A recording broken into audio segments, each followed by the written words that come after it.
우리는 이번 한 주간을 지금 주님의 죽으심과 그 고난을 기억하고 기념하는 고난 주간으로 지키고 있습니다. 다들 이 고난 주간을 의미 있게 지내고 계시리라 생각을 합니다. 고난 주간을 의미 있게 지내기 위한 여러 가지 방법들이 있을 것입니다. 우리 교회는 지금 고난 주간을 맞아서 특별 새벽 기도를 진행하고 있죠. 말씀과 기도를 통해서 주님의 고난과 그 죽으심의 그 의미를 묵상하는 그런 시간을 가지고 있습니다. 제가 어렸을 때는 제가 자랐던 모교회에서 그 고난 주간이 오면은 며칠 동안이나 아니면 일주일 동안 하루에 한 끼라도 아니면은 오랜 기간 이렇게 며칠 동안 해서 금식을 하는 그렇게 했던 기억도 있습니다. 한 번씩은 또 문화적 금식이라 해서 최대한 TV를 안 본다든가 여러 가지 이렇게 우리의 오락거리들을 줄이면서 우리의 생활의 여러 부분에서 그런 세상적인 즐거움들을 멀리하면서 고난 주간을 지키고자 했던 그런 기억도 있습니다. 이처럼 우리가 고난 주간을 맞아서 우리 주님의 그 고난과 십자가를 기억하고 또 기념하고자 우리가 노력하는 것은 좋은 일입니다. 주님의 고난과 십자가, 사실 이것이야말로 복음의 핵심이 아니겠습니까? 그런데 여러분, 때로 이 주님의 고난, 주님의 십자가에 대해서 우리가 말은 많이 하고 또 중요하다고 얘기는 하는데 정작 그 의미가 때때로는 오해되고 또 잘못 적용되는 그런 경우들도 종종 보게 됩니다. 어떤 오해들이 있겠습니까? 한 가지 예를 들면은 그 예수님의 어떤 고난과 십자가의 그 은혜를 나의 죄와 또 연약함을 핑계대는 그런 구실로 삼을 때가 있다는 것입니다. 주님께서 우리를 위해 죽으시고 또 고난을 받으시고 그렇게 하심으로 우리의 모든 죄를 용서해 주셨다, 우리가 값없는 은혜를 받았다, 그렇게 얘기를 하니까 이것을 이런 식으로 적용을 하는 거죠. 내가 좀 잘 못해도, 내가 좀 부족해도, 내가 때때로는 죄를 지어도 그냥 또 하나님께서 용서해 주시겠지, 이런 식의 적용을 하는 것입니다. 그러나 사실 이것은 우리 주님의 고난과 그 십자가의 은혜를 아주 값싸게 취급하는 것이 될 수 있습니다. 그리고 실제로는 주님이 당하신 그 고난과 십자가의 의미를 제대로 알지 못한다는 사실을 드러내고 있는 것입니다. 사도 바울은 이런 자들을 향해서 이렇게 책망을 했습니다. 은혜를 더하게 하려고 죄에 거한단 말이냐? 그건 말도 안 되는 것이다. 구원받은 우리는 죄에 대하여서 이미 죽은 자들이기 때문에 더 이상 죄 가운데 살아갈 수 없다, 이렇게 로마서에서 얘기를 합니다. 또한 이 십자가의 은혜를 이렇게 값싸게 취급하는 이런 모습과는 또 정반대의 자리에서 그 예수님의 고난과 십자가의 의미를 왜곡하는 그런 모습도 있습니다. 그것은 주님이 우리를 위해 고난과 십자가를 지셨으니 그 주님이 당하신 고난과 십자가를 이제 내가 함께 져야 한다, 함께 질 수 있다, 그렇게 또 생각하는 것입니다. 아니, 십자가를 우리가 져야 하는 것 아닙니까? 주님이 그렇게 말씀하시지 않았나? 그렇게 생각하실 수 있는데, 예를 들자면 이런 것입니다. 우리가 고난 주간을 맞아서 아까 얘기했던 것처럼 일주일간 금식을 했다고 칩시다. 먹고 싶은 유혹을 뿌리치고 내가 주님의 고난에 함께 동참한다는 그런 마음으로 일주일간을 금식하며 경건하게 그렇게 한 주를 보냈습니다. 그리고 일주일간의 이 힘든 금식을 마치고 마침내 그것을 해냈을 때에 사탄이 우리 마음에 이렇게 속삭이는 겁니다. 너는 참 대단하다. 너같이 주님의 십자가를 기억하고 그 고난을 또 생각하고 노력하는 사람도 아마 없을 거다. 그러니 너는 그 어느 누구보다도 하나님께 구원받고 사랑받고 인정받을 충분한 자격을 가진 사람이다, 그렇게 속삭이는 겁니다. 그러나 여러분, 사단의 이러한 속삭임이 교묘한 거짓말이라는 것을 알아야 합니다. 만약 우리가 주님의 고난과 죽으심을 기억하고 또 그것을 기념한다고 말하면서 마치 주님이 당하신 그 고난과 그 십자가를 내가 그 일부분이라도 질 수 있고 또 내가 조금이라도 함께 감당할 수 있는 것이다, 그렇게 생각한다면 여러분, 그것은 우리의 구원이 전적인 하나님의 은혜가 아니라는 말이 됩니다. 구원에 있어서 그래도 조금은 나의 어떤 행위와 나의 어떤 선행을 통한, 나의 어떠함을 통한 공로가 있다는 그런 말이 되는 것입니다. 여러분, 이런 생각은 예수님의 고난과 그 십자가의 복음의 진리를 아주 심각하게 훼손하고 또 왜곡하는 그런 일이 될 수 있습니다. 그렇기 때문에 여러분, 무엇보다도 우리가 예수님의 고난과 이 죽음의 의미를 바르게 아는 것이 중요하다, 그렇게 말할 수 있습니다. 그래야 우리에게 주신 그 놀라운 십자가의 그 은혜와 사랑을 우리가 또한 분명히 알고 또 더 깊이 경험할 수 있고, 그러므로 또한 주님이 걸어가신 그 길을 우리도 이제 바르게 따라서 함께 걸어갈 수 있기 때문입니다. 이런 관점에서 오늘 본문을 통해 우리 주님의 그 고난과 십자가의 의미를 함께 생각해 보고자 합니다. 여러분, 오늘 본문에 등장하는 이 예수님의 12제자 중 한 명이었던 그 베드로는 우리에게 사실 매우 친숙한 인물이라고 할 수 있죠. 그는 예수님의 제자들 가운데 수제자로 알려졌었고, 또 예수님을 향해 주는 그리스도시요 살아계신 하나님의 아들이십니다 라는 위대한 그런 신앙의 고백을 했던 사람입니다. 동시에 이 베드로는 큰 실패와 좌절을 경험했던 사람이기도 하죠. 우리가 베드로 하면 떠올리게 되는 대표적인 사건이 닭 울기 전에 예수님을 3번 부인했던 그 사건이 아니겠습니까?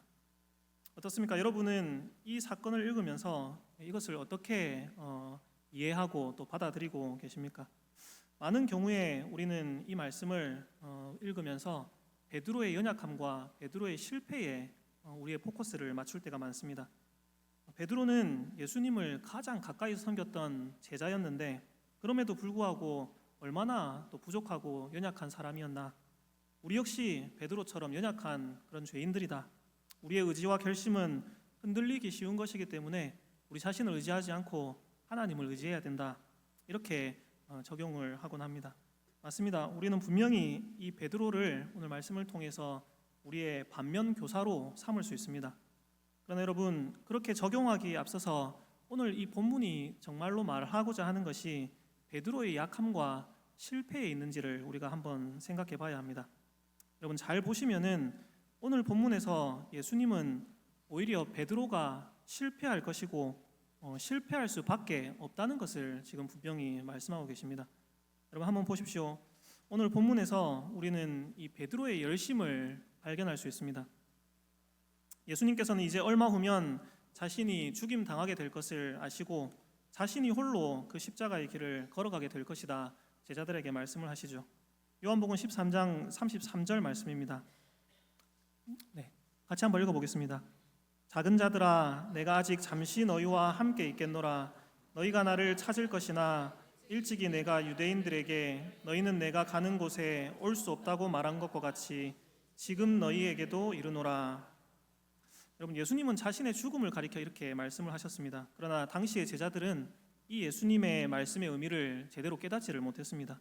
그래서 시몬 베드로가 다시금 예수님께 묻습니다. 36절에 보면 시몬 베드로가 이르되 주여 어디로 가시나이까? 그러자 예수님께서 이렇게 대답을 하시죠.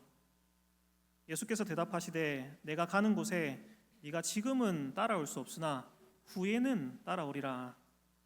여러분, 예수님의 이 말씀에 베드로가 다시 한번 발끈합니다. 그래서 큰 소리로 외치죠. 37절에 보면 주여 내가 지금은 어찌하여 따라갈 수 없나이까? 주를 위하여 내 목숨을 버리겠나이다. 여러분, 이것은 자신감 넘치는 베드로의 외침이었습니다. 이것은 분명히 베드로의 진심이었고 베드로에게는 열심이 있었습니다. 그는 예수님을 위하여 심지어 자신의 목숨까지도 바칠 준비가 되어 있다고, 그런 의지가 있다고 그렇게 외쳤습니다. 그런데 여러분, 예수님께서는 그런 베드로에게 이렇게 말씀을 하십니다.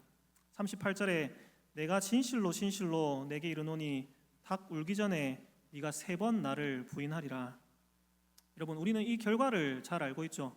베드로의 이 호언장담과 또 예수님이 하신 말씀 중에 결국에는 예수님이 말씀하신 대로 되었다는 것을 우리가 잘 압니다. 앞에서 언급한 것처럼 우리는 이 사건에서 베드로에게 우리의 관심을 집중시킬 때가 많습니다. 그러나 여러분, 오늘 본문에서 우선적으로 지금 강조되는 것은 베드로가 목숨을 걸고 예수님을 따라가겠다고 말했지만은 실패했다는 여러분 이 사실에 있지가 않습니다. 오늘 본문이 지금 우선적으로 강조하는 것은 여러분 예수님이 가실 그 길은 오롯이 예수님만의 것이라는 겁니다. 예수님만이 그 길을 가실 수 있다는 이 사실입니다. 여러분, 예수님께서 어디든 따라가겠다 그렇게 외치는 베드로에게 뭐라고 말씀하십니까? 내가 가는 곳에 네가 지금은 따라올 수 없다 그렇게 말씀하십니다. 베드로는 심지어 목숨을 걸고 내가 예수님이 어디를 가든 따라가겠다 그렇게 말했지만은 예수님께서는 베드로야, 너는 지금은 결코 예수님을 나를 따라올 수 없다 그렇게 말씀하십니다. 왜냐하면은 그 길은 여러분 오직 예수님만이 홀로 가실 수 있는 길이기 때문에 그렇습니다. 여러분, 베드로는 예수님을 모른다 하며 결국 예수님을 부인하고 예수님을 저주하게 될 것입니다. 너희가 다 나를 버리리라 예수님께서 말씀하셨던 대로 다른 모든 제자들도 결국에는 예수님을 버리고 다 도망가게 될 것입니다. 여러분, 한번 생각해 보십시오. 예수님의 공생애 가운데 많은 이들이 예수님을 따랐습니다. 예수님께서 오병이어의 기적을 행하셨을 때는 많은 사람들이 예수님을 붙잡아서 예수님을 왕으로 추대하려고 했습니다. 예수님께서 예루살렘으로 입성하실 때는 많은 무리가 나와서 호산나 다윗의 자손이여 이렇게 외치며 예수님을 환영하지 않았습니까? 예수님의 12제자는 어떻습니까? 그들은 3년 동안 예수님과 동고동락하며 예수님과 함께 했고 예수님의 말씀을 가까이에서 듣고 예수님이 행하시는 그 모든 사역들을 가까이서 지켜보았습니다. 여러분, 많은 이들이 예수님을 따랐었고 많은 이들이 예수님과 함께 있었습니다. 그러나 여러분, 예수님의 이 생의 마지막 순간에는 여러분 그 많던 무리 가운데 단 한 명도 예수님 곁에 남아있지 않았습니다. 여러분, 모두가 예수님을 떠났고 모두가 예수님을 버렸습니다. 호산나 다윗의 자손이여 이런 무리들의 환성은 이제 저를 십자가에 못 박으소서라는 저주스러운 외침으로 바뀌었습니다. 목숨을 걸고 예수님을 따르겠다던 이 베드로의 아름다운 고백은 여러분 내가 그 사람을 알지 못하노라라는 차가운 부인과 저주로 바뀌었습니다. 이렇듯 예수님께서 마지막 고난과 그 십자가의 길을 걸어가셨을 때, 그 길에 서셨을 때 여러분 예수님은 철저하게 혼자였습니다. 모두가 예수님을 떠났고 그 누구도 예수님과 함께 그 길을 걸어가지 않았습니다. 여러분, 예수님이 걸어가신 그 고난의 길, 예수님이 지신 그 고난의 십자가는 여러분 오롯이 예수님 그분만의 것이었습니다. 여러분, 사실 이 얼마나 비참한 모습입니까? 그렇지만 여러분, 바로 여기에 우리의 소망이 있습니다. 바로 여기에 여러분 우리의 구원이 있습니다. 여러분, 누구도 자신의 구원을 위해서 십자가를 질 수 없습니다. 누구도 하나님 앞에서 온전한 희생 제물이 될 수 없습니다. 우리는 본성적으로 하나님 앞에서 죄인된 자들입니다. 죄인된 우리 앞에 놓인 이 고난과 죽음은 우리 자신의 죄에 대한 마땅한 형벌이고 심판일 뿐입니다. 그렇지만 여러분, 죄 없고 또 흠 없으신 하나님의 아들이 이 땅 가운데 오셨습니다. 하나님 앞에서 유일하게 의로우신 여러분, 그분이 우리를 대신해서 홀로 그 고난과 십자가를 짊어지셨습니다. 여러분, 우리는 결코 예수님이 지신 그 십자가를 질 수 없습니다. 이 십자가는 여러분 오직 예수님 그분만의 것입니다. 예수님만이 우리를 위해 우리를 대신해서 고난과 죽음의 십자가를 질 수 있는 여러분 유일한 분이십니다. 그래서 예수님은 베드로를 향해서 네가 지금은 결코 나를 따라올 수 없다 이렇게 분명하게 말씀하신 것입니다. 여러분, 우리가 이것을 분명하게 구분할 수 있어야 합니다. 우리의 구원에 있어서 여러분 우리 자신의 공로는 하나도 없습니다. 우리는 전적으로 무가치하고 또 무능력한 자들입니다. 여러분, 우리의 구원은 전적인 그리스도의 공로입니다. 예수 그리스도께서 홀로 고난 받으시고 홀로 그 십자가의 죽음을 감당하심으로 여러분 그 결과 우리가 구원받은 백성으로 지금 이 자리에 있는 것입니다. 그러므로 여러분, 우리는 결코 우리가 예수님과 함께 십자가를 져야 하는 것처럼 또 그럴 수 있는 것처럼 착각해서는 안 됩니다. 때때로 우리 가운데 이런 모습들이 있습니다. 이런 마음들이 불쑥불쑥 튀어나옵니다. 내가 예수님 위해서, 내가 예수님 말씀대로 순종하기 위해 얼마나 많이 노력하는데, 예수님 위해 이렇게 많은 것을 포기하고 또 말씀대로 순종하려고 손해보고 또 때때로는 어려움도 당했는데, 내가 이렇게 십자가를 짊어졌는데, 내가 이런 사람인데 이렇게 스스로를 자랑하고 스스로를 높이는 것입니다. 나의 행위, 나의 어떤 순종이 마치 하나님 앞에서 나 자신의 의로움이고 또 공로인 것처럼, 하나님께서 나를 의롭다 하시는 그 구원의 근거가 될 수 있는 것처럼 그렇게 생각을 하는 것입니다. 그러다가 어떻습니까? 내가 원하는 어떤 결과와 보상이 없다 생각되면 그 믿음도 식어버리고 순종의 모습도 시들어져 버리는 것입니다. 여러분, 나 자신의 의로움과 공로를 여러분 주장하지 마시기를 바랍니다. 그것이 나를 구원하는 수단이 될 수 있는 것처럼 여러분 그렇게 착각하지 마시기를 바랍니다. 우리는 여러분 구원받기 위해 순종하는 것이 아닙니다. 오직 은혜로 구원받았기 때문에 오직 감사로 순종하는 자들입니다. 여러분, 베드로가 목숨을 걸고 예수님을 따라가겠다 이렇게 외쳤을 때 예수님께서는 그가 결코 지금은 예수님을 따라올 수 없다 그렇게 말씀하셨다는 이 사실을 기억하시기를 바랍니다. 우리의 공로는 없습니다, 여러분. 우리 자신에게는 하나님 앞에서 구원의 근거로 내세울 수 있는 그 어떤 것도 없습니다. 아무리 우리가 가진 최고의 것들을 가지고 하나님 앞에 나아간다 하더라도 여러분 그 모든 것들이 하나님 앞에서는 아무것도 아니라는 것이 분명하게 드러나게 될 것입니다. 그러나 여러분, 우리가 오직 그리스도의 그 보혈의 공로를 의지하여서 하나님 앞에 나아갈 때에 여러분 하나님께서는 우리를 위해 홀로 그 고난과 십자가를 짊어지신 그 그리스도의 보혈의 공로를 보시고 여러분 우리를 의롭다고 인정해 주실 것입니다. 오직 예수 그리스도의 보혈과 또 그분의 공로만을 의지하고 자랑하는, 그러므로 하나님 앞에서 참으로 복된 자들이다, 옳다 인정함을 받을 수 있는 그런 복된 성도들이 되시기를 주님의 이름으로 축복합니다. 여러분, 우리의 구원을 위한 이 고난과 대속의 십자가는 오직 예수님만의 것이다 라고 말씀을 드렸습니다. 우리가 이것을 분명히 믿고 고백한다면은 이제 우리는 예수님의 다음 말씀을 들을 준비가 된 것입니다. 그것은 이제는 우리가 예수님의 뒤를 따라 자기 십자가를 지는 그 자리로 나아가야 한다는 것입니다. 여러분, 예수님께서는 베드로에게 내가 가는 곳에 네가 지금은 따라올 수 없다 이렇게 말씀을 하십니다. 그러나 이어서 말씀하시기를 후에는, 나중에는 네가 따라올 것이다 그렇게 말씀을 또한 하십니다. 여러분, 목숨을 걸고 예수님을 따르겠다 그렇게 외쳤던 이 호기스러운 베드로의 외침은 결국 예수님께서 말씀하신 대로 닭이 3번 울기 전, 닭 울기 전에 예수님을 3번이나 부인하는 그런 결과로 끝나고 말았습니다. 그러나 여러분, 베드로가 이 죄와 사망의 권세를 이기고 부활하신 예수님을 다시 만났을 때 여러분 그는 정말로 자신이 말했던 것처럼 목숨을 걸고 예수님을 따르는 그런 자가 되었습니다. 우리가 사도행전을 보면은 고난과 핍박, 심지어 목숨을 잃는 그런 것까지도 두려워하지 않고 담대하게 복음을 증거하는 이 베드로와 다른 제자들의 모습을 보게 됩니다. 여러분, 이렇게 달라진 이들의 모습은 무엇 때문이었습니까? 바로 예수님께서 홀로 그 고난과 십자가를 짊어지셨기 때문입니다. 그러므로 모든 구원의 일을 완성하셨기 때문입니다. 그러므로 여러분, 예수님을 결코 따라갈 수 없던 자들이 이제 예수님을 따라갈 수 있는 그런 자들이 되었습니다. 여러분, 예수님의 고난과 십자가는 우리의 것이 아닙니다. 즉 우리의 구원은 전적으로 예수님께서 홀로 지신 그분의 고난과 죽으심을 통한 것입니다.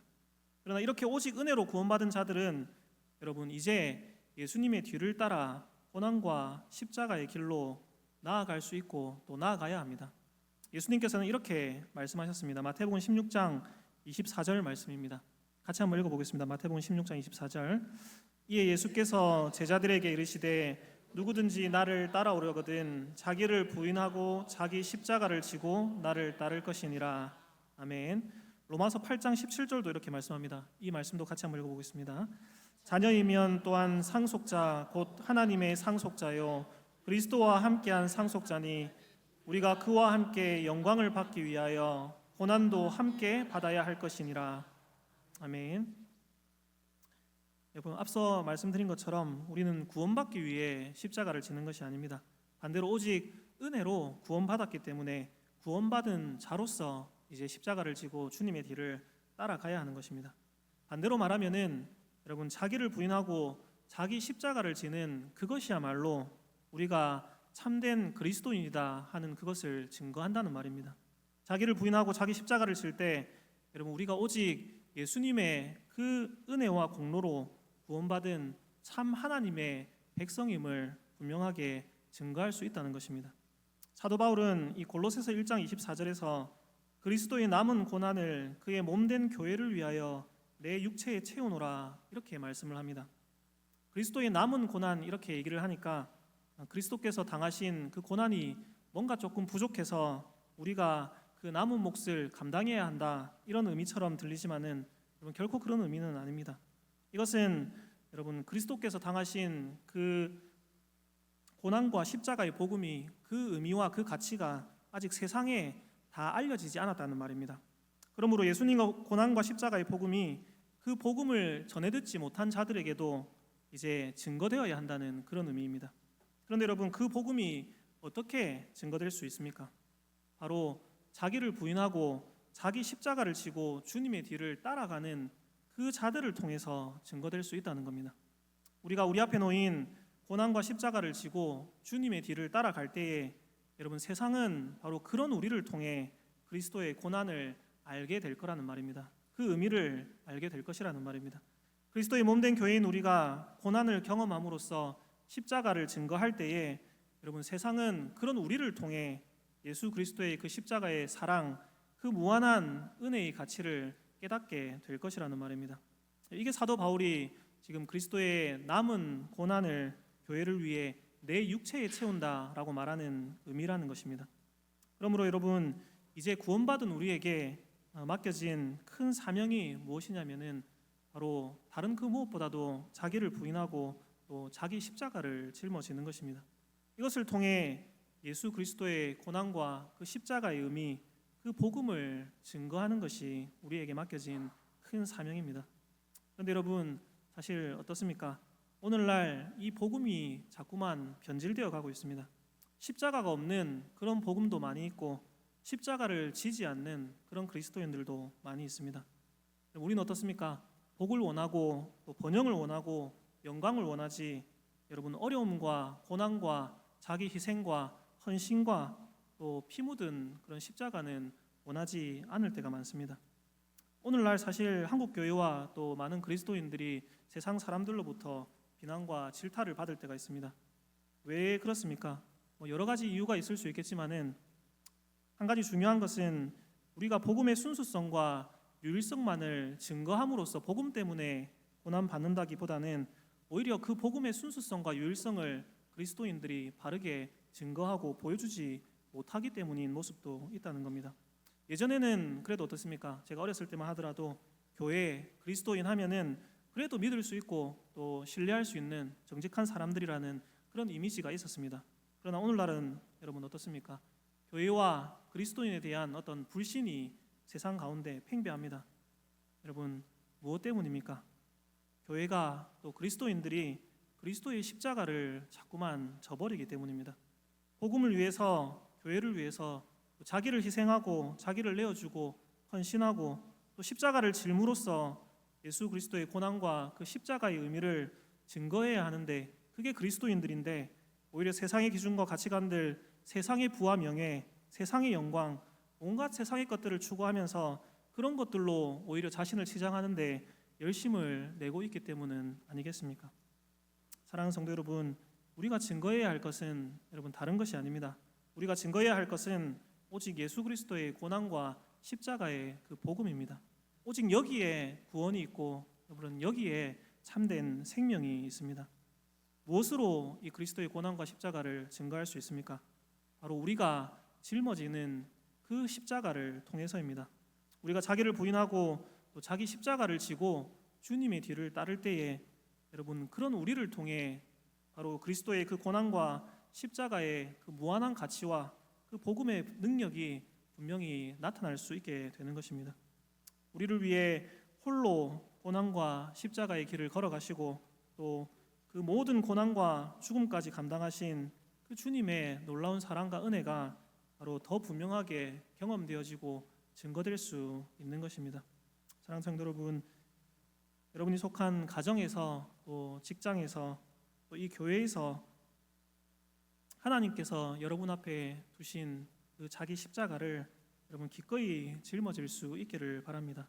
그러므로 주님의 뒤를 따라가는 그런 우리들을 통해서 정말로 그리스도의 그 참된 은혜의 그 복음이 증거될 수 있는 그런 은혜가 있기를 주님의 이름으로 축복합니다. 말씀을 정리하겠습니다.